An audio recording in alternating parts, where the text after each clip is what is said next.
Reading can be an escape for many students, but some books in public school libraries have been taken off the shelves due to the content not being deemed appropriate for a public school library. For several months, the conversation about the removal of books has been on the rise, mainly gaining traction on social media platforms. But these books aren't being pulled off the shelves for no reason.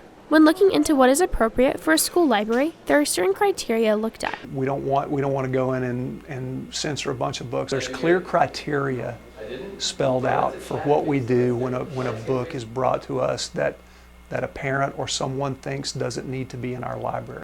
Over the course of many months, State Representative Jared Patterson has challenged dozens of titles in Frisco ISD libraries. When you're talking about tax dollars, when you're talking about accessibility for children, when you're talking about a lack of parental involvement, all of those things combined is why we're really forcing this issue at the school library as opposed to like a public library.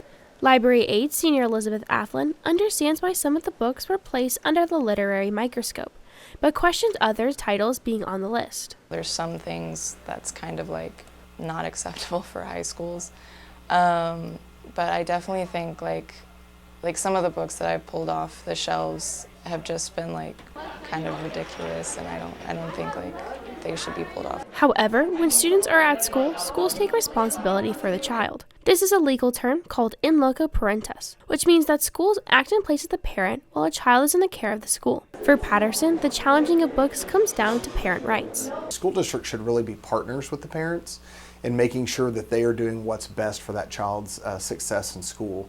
It's a sentiment shared by Superintendent Waldrop. We do have a responsibility to take that on and make sure that you're not exposed to things you don't need to be exposed to, and you're getting the proper education you need to get. Reporting for WTV, I'm Karina Grokhovskaya.